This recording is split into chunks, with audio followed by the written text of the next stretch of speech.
أيها المؤمنون عباد الله، حقيقة نفحات za Allah subhanahu wa ta'ala, rahma zake Allah subhanahu wa ta'ala kwa waja wake ni nyingi mno. Allah amekwenda kutoa mambo mengi ya khairi ili mwanadamu aweze kupata janna yake Allah subhanahu wa ta'ala, na hii inaonyesha kiasi gani kikubwa cha rahma zake Allah subhanahu wa ta'ala. Miongoni mwa mambo kama yale, ndugu zangu Waislamu, ni Allah kutujalia hii siku adhimu, siku ya Ijumaa. Hakika siku ya Ijumaa ni siku kubwa sana kwa Waislamu, siku iliyojawa ndani yake fadhila, siku ambayo kwamba kuna mambo maalumu hayapatikani katika masiku mengine isipokuwa katika siku ya Ijumaa. Ibadallah, ndugu zangu Waislamu, katika mambo makubwa maalum ya hii siku adhimu, siku tukufu hii ya Ijumaa, ni jambo zima la Muislamu kutakabaliwa na kukubaliwa na Allah dua yake. Fi sahihain min hadithi Abi Hurairah radhiyallahu anhu, Mtume Muhammad sallallahu alaihi wasallam anaelezea kwamba fil Jum'a, katika hii siku ya Ijumaa, sa'atun, kuna muda maalum, kuna lisaa maalum, la yuwafiquha abdun muslimun yad'u Allah, yusalli yad'u Allah khayran illa a'tahu iyyah, au kama qala sallallahu alaihi wasallam. Katika hii siku ya Ijumaa kuna muda maalum, kuna wakati maalum ambao kwamba umewekwa na Allah subhanahu wa ta'ala, ya kwamba katika wakati huu mja hatokaa na kusali na kumwomba Allah subhanahu wa ta'ala akaafikiwa na Allah kwa wakati huo, isipokuwa kile anachokiomba Allah subhanahu wa ta'ala anakwenda kupatia. Hii ni fadhila kubwa, ndugu zangu Waislamu, fadhila adhim jiddan kutoka kwa Allah subhanahu wa ta'ala kuwapatia waja wake. La shaka thumma, hakuna shaka ya kwamba kila Muislamu anayo mahitaji yake mingi anayoyahitaji, lakini anashindwa kuyafikia mahitaji yale. Mambo yale anayoyahitaji anashindwa kuyapata. Allah jalla jalaluhu subhanahu wa ta'ala akatuwekea miongoni mwa nyakati nyingi za kukubaliwa dua, akatuwekea hii siku ya Ijumaa, ya kwamba hii siku ya Ijumaa kuna muda ambao kwamba jiwekee faragha, jiwekee kwamba wakati huu ni maalumu, najitengea kwa ajili ya Allah subhanahu wa ta'ala. Wiki mzima mtu mwanadamu amekwenda mbio katika kutafuta riziki, amekwenda mbio katika mambo ya kidunia, amefanya mambo mingi, lakini ajitolee siku moja. Si kwamba zile siku nyingine hasali wala hafanyi khairi, la, yale mambo ya wajibu yako pale pale, lakini jambo la kuzidisha ukuruba wa mja na Allah subhanahu wa ta'ala, Muislamu ajiwekee jambo hili ndani ya hii siku ya Ijumaa, hasatan kama ilivyokuja katika hadithi hii, Muislamu kukithirisha dua, kuomba dua kwa sana, kumwomba Allah subhanahu wa ta'ala ya kwamba mimi ninahitaji hili, mimi nina mambo ambayo kwamba nataka niyafikie, niachieve, mimi niko na mambo kadhaa ambayo kwamba yananihuzunisha, kuna mambo maradhi kwa mfano, kuna mambo ambayo kwamba nahitaji katika mambo yangu ya kibinafsi. Siku hii ya Jumaa ukiitenga kwa ajili ya kumwomba Allah subhanahu wa ta'ala, basi Allah subhanahu wa ta'ala atakwenda kupatia na kumjibu mja yale maombi yake. Kaelezea katika hadithi ya kwamba Mtume sallallahu alaihi wasallam, sahaba walipokuwa wanaulizia muda huu na wakati huu ni wakati gani, katika baadhi ya riwayat akhir sa'at min yawm al-jum'a, saa ya mwisho baada salati al-asr, baada ya Muislamu kusali salatu al-asr, kabla jua halijazama, kabla siku ya Ijumaa haijaisha jua kuzama, Muislamu anatenga wakati, kama ni 1 hour ama zaidi ya hapo au hata kidogo chini ya hapo, lakini Muislamu atenge muda kwa ajili ya kuomba mahitaji yake kwa Allah subhanahu wa ta'ala. Ndugu zangu tukufu Islamu, katika hii siku ya Jumaa, ikiwa tumewekewa ibada hii adhima, ikiwa tumewekewa ibada hii tukufu ya kumwomba Allah subhanahu wa ta'ala dua, na tukaelezewa kwamba dua hii ni yenye kukubaliwa, basi tufahamu katika adabu za dua. Dua ina adabu zake. Dua si Muislamu pale tu anapokuwa anataka kumwomba Allah anaenda tu moja kwa moja na kumwambia Allah anipatie hiki na hiki na hiki. Naam, Allah atasikia na anaweza kumpatia mja, lakini ni bora zaidi kama ilivyokuja katika mafundisho, kabla Muislamu hajamuomba Allah subhanahu wa ta'ala, kuna mambo ambayo kwamba ayatanguliza. Mimi na jambo ambalo kwamba nalolitaka, kabla sijamwambia Allah na kuomba unipatie hiki, basi kuna mambo ambayo kwamba yanafaa kutangulia kabla yale maombi.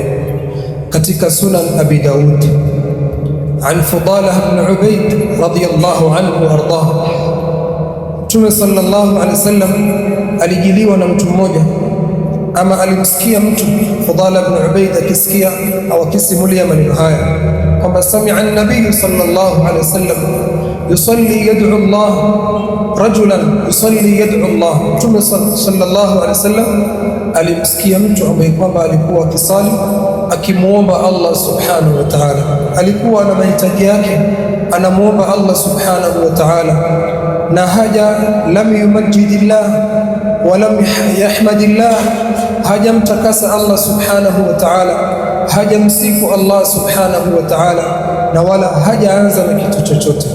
Mtume akasema maneno haya yafuatayo, akasema ajila hadha, amefanya haraka kumwomba Allah subhanahu wa ta'ala. Yani kabla hajamuomba Allah subhanahu wa ta'ala, kuna mambo ambayo kwamba alikuwa anapaswa kuyafanya na kuyasema kabla hajamuomba Allah. Mtume akasema mtu huyu amefanya haraka kumwomba Allah, kisha akamuita akamwelekeza, na maelekezo haya yakawa yanaenda kwa umma mzima, kwa masahaba radhiallahu anhu na ummati Muhammad sallallahu alaihi wasallam kwa jumla. Akamwambia kwamba mtu mmoja wenu anapokuwa anataka kumwomba Allah subhanahu wa ta'ala, kitu cha kwanza amsifu Allah subhanahu, amhimidi Allah subhanahu wa ta'ala, falyahmadillah, basi amhimidi Allah subhanahu wa ta'ala kwa kuanza alhamdulillah wa thanau lillah, au maneno yoyote ambayo kwamba yataelezea kumsifu Allah subhanahu wa ta'ala. Kisha baada ya hapo, thumma yusalli ala nabii sallallahu alaihi wasallam, kisha amsalia Mtume Muhammad sallallahu alaihi wasallam. Kabla kuomba alete as-salata ala nabii sallallahu alaihi wasallam. Atakapokuwa mja amefanya hivyo, kisha akamwomba Allah subhanahu wa ta'ala, itakuwa ni moja katika yale sababu za Muislamu kuweza kujibiwa dua yake. Ikhwata al-iman, ndugu zangu Waislamu, jambo hili hata kwa mambo ya kidunia na kwa watu wa kiduniani hapa, kabla mtu haja kwenda kuomba kitu chochote kwa mwingine, mtu labda amekwenda kwa tajiri fulani au amekwenda kwa mwanasiasa fulani au mkubwa yoyote fulani katika watu wa kidunia hapa, akawa ana hitaji lake, ana jambo ambalo kwamba analihitaji, tunataka tufanyiwe khairi fulani, tunaomba tujengewe majengo aina fulani. Kabla mtu hajaenda kuomba maombi yake yale kwa mtu, kwa mwanadamu mwenzake, kuna zile sifa ambazo kwamba anamsifu. Wewe tunakujua ni mtu wa kheri, tunakujua wewe unapenda kufanya mambo mazuri, unapenda kusaidia, tunakufahamu kwa mazuri. Akaanza kuleta sifa mbalimbali za yule mwanadamu ambaye kwamba anataka kumwomba.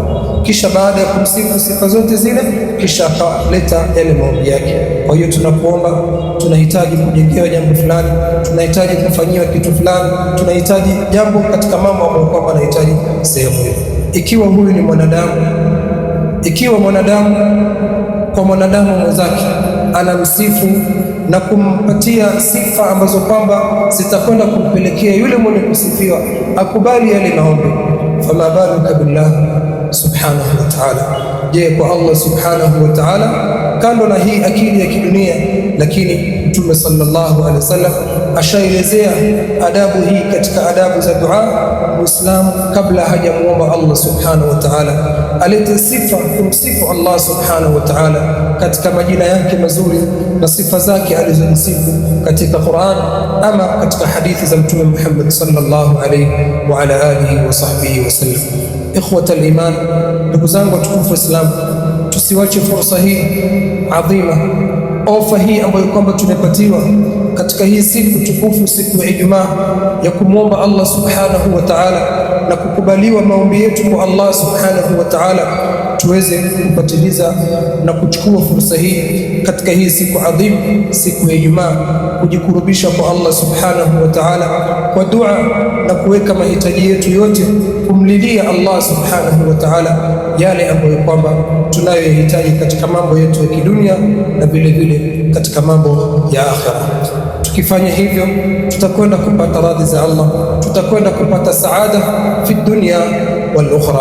Na dua ni ibada adhima ambayo Allah subhanahu wa ta'ala ameisifu ndani ya Qur'an, na akatoa ahadi ya kwamba Muislamu mwenye kumwomba Allah na mtu mwenye kumwomba Allah, basi Allah atakuwa ni mwenye kumjibu. Kando na kwamba siku ya Ijumaa kuna fadhila zaidi, lakini hata katika masiku mengine, waqala rabbukum ud'uni astajib lakum, Allah mola wenu subhanahu wa ta'ala amesema ud'uni astajib lakum, niombeni mimi nami nitawajibu. Tutakapomwomba Allah subhanahu wa ta'ala, Allah anajibu. Siku zote tulilie haja zetu, tutake kutimiziwa mahitaji yetu kutoka kwa Allah subhanahu wa ta'ala, wala tusililie wanadamu, wala tusinyenyekee wanadamu, wala tusiombe wanadamu. Allah subhanahu wa ta'ala ndio anastahili kuombwa, Allah subhanahu wa ta'ala ndio anastahili kunyenyekewa na kuliliwa. Allah subhanahu wa ta'ala anasema mmoja katika mshairi, la tas'alanna bunayya adama hajatan wasal alladhi abwabuhu la tuhjabu, usimwombe mwanadamu haja yoyote, lakini mwombe Allah subhanahu wa ta'ala ambaye kwamba milango yake haifungwi kabisa, kila wakati, muda wowote, kwa hali yoyote, mwombe Allah subhanahu wa ta'ala.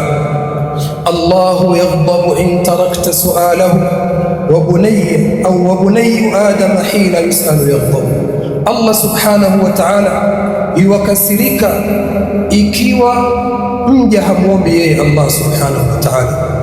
Angalia tofauti mwanadamu na Allah subhanahu wa ta'ala. Allahu yaghdabu in tarakta su'alahu, Allah subhanahu wa ta'ala ukiwacha kumwomba anakasirika. Lakini bunayya adam hina yus'alu yaghdabu, mwanadamu ukimwomba leo atakupatia, kesho atakupatia, siku ya tatu, ya nne, ya tano, ukirudi kumwomba na kumwomba na kumwomba. Wa bunayya adam hina yus'alu yaghdabu, mwanadamu akimwomba sana anakuja kukasirika, lakini Allah ukiwacha kumwomba yeye ndo anakasirika. Turudini kwa Allah subhanahu wa ta'ala, kumlilia Allah, kumwomba Allah mahitaji yetu yote ya hapa duniani na mahitaji ya kesho akhera. Allah subhanahu wa ta'ala peke yake ndiye mwenye kufurahia kuombwa, na ndiye mwenye kujibu maombi, na ndiye mwenye kufanya na kutekeleza yale yote ambayo kwamba tunayohitaji ya kidunia na kiakhera. Tumwomba Allah subhanahu kwa majina yake mazuri, sifa zake tukufu, aweze kutukubalia ibada zetu, aweze kutuwafikia katika kufanya khairi, hasatan siku ya Jumaa na masiku mengine yote kwa jumla.